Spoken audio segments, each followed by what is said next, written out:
Okay, sweet, we're good. Alright, awesome. Okay, alright, so I'll just start going through, so that's fine. Okay, now whereabouts has everybody travelled from? Do we have anyone from New Zealand? Yeah, Napier. Yeah. Whereabouts? Napier. Nice, alright, cool. 3 of us, that's alright. I know we've got Germany. Anyone else from Germany? Yep, nice. Whereabouts? Anyone from the States? Yep, up the back there, cool, nice. What about, do we have anyone from China? No. Where's everyone else from? Anyone want to throw anything out there? Australia. Australia? Philippines? India. India? Malaysia. Indonesia. Whereabouts is it, sorry? Sweden. Cool. Nice. Whereabouts? France. Nice, France. Beautiful, beautiful. Alright, awesome. Cool. Lots of different places, guys. It's great to see. Okay, so I'll start to go over a few of our rules, guys, before we head inside. So, the most important thing today is that you guys just stay with me and just stay as a group. Okay, we do need to move around together. There is groups in front of us and obviously coming up behind us as well. So it's important that we don't let them interrupt us as well as don't interrupt them. So just make sure that we do all stay together and that you do stay with me, okay? As well as that, also you need to make sure you get back on the right bus because that bus is taking you guys back to Matamata, back into the town there. Okay, so you could, if you end up on any other bus, it could take you all over New Zealand, alright? So we definitely don't want that to happen. Okay, it's a bit of a nightmare for everyone. So please do make sure you get back on our bus, alright? And get on the bus with me. Okay, it's most important when we leave the Green Dragon, as long as you make sure you stay with me. Alright, but other than that, guys, just keep to the paths as well. So obviously our grass and all that is a very important part of Hobbiton. Okay, so we want to maintain and look after that as best as possible. So please stay on the paths. And don't try to avoid walking on the grass as much as possible. Okay, we want to make sure it stays nice and things like that for everyone when they come through. Okay, we have a high standard of the way we keep things in Hobbiton, which I'm sure you guys will see today. Alright, and other than that, just any ropes or gates or fences, they're all there for a reason, all there to help us maintain and look after the movie set. Okay, I know this is all basic stuff, guys, but I have to go over it all. So just as long as you don't cross over any of those fences or go through any gates that are closed, that sort of thing. Now Hobbit hole doors, they need to stay closed as well, okay, so I know it's tempting, but please don't open any of the doors, okay. We will have the opportunity to go into a Hobbit hole at about halfway through the tour, okay, so please do just wait for that, and please don't open any doors after that, okay. There's not a lot inside, alright, which I'll touch base on a bit more soon, but yeah, so just please respect that as well. But other than that, guys, pretty much it's just your job to have a good time, okay? Just enjoy the tour, alright? Feel free to ask me any questions at any point, as well as take as many photos as you like, okay? And if anyone wants to take any photos with me or of me, alright, they are the best kind of photos, alright? And they're only $20 each, alright? Sound good? Okay. No, I'll do it for 5, alright? Alright. No, that's cool. Has everybody got everyone? We're not missing anyone else? We're good? Alright guys, come on inside.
guys, come on down this way. I'll let you take some photos shortly.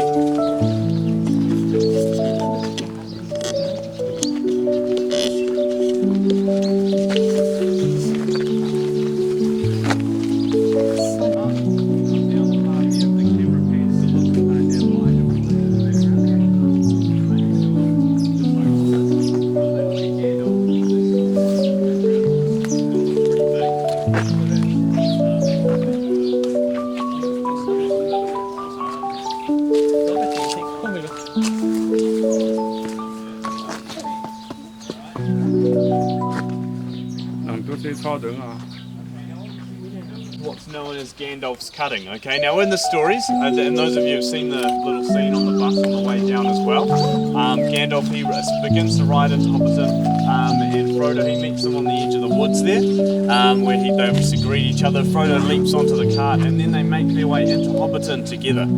Okay, they come through those two stone walls, down this path and up around that corner there, which is the way we're going to head today as well. Now, when they come through those two stone walls, obviously we notice that obviously they're quite different in size, these characters. But in reality, Elijah Wood and Sir Ian McKellen, they're not quite this different in size. Okay, so they needed to emphasise and show off that size difference. Alright, so what they did is they used a technique called forced perspective, which some of you may be familiar with. Alright, so they designed that cart especially so that Frodo's seat was actually 3 metres behind Gandalf's. Okay, to make him look much, much smaller. Right, now another way they do this in Hobbiton.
dell helped complete the area itself. It's made it into its own little community, really. It's got its own little pond, its own vegetable garden, as well as its own wood supply on the other side there too. So it's almost like its own little place within Hobbiton. Now this pond, as I said, it wasn't here when they had found the location, so they did dig it out and build it. And they went away for a while, let it regrow over a little bit, make it look more natural, that sort of thing. And when they did come back finally to start filming, a whole lot of frogs had moved in and made this their new home. Alright, which wasn't an issue at the time. The crew thought that's fine, whatever. Frogs live in ponds, it's just the way it is.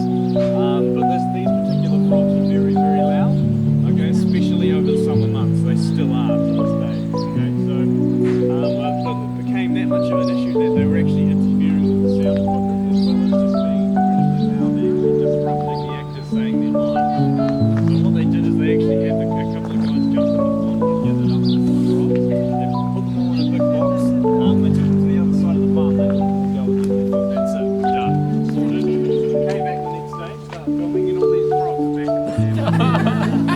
Now these guys who did this job, they had no idea that frogs were so territorial, okay, and that they would make their way back to the pond. So what they did is they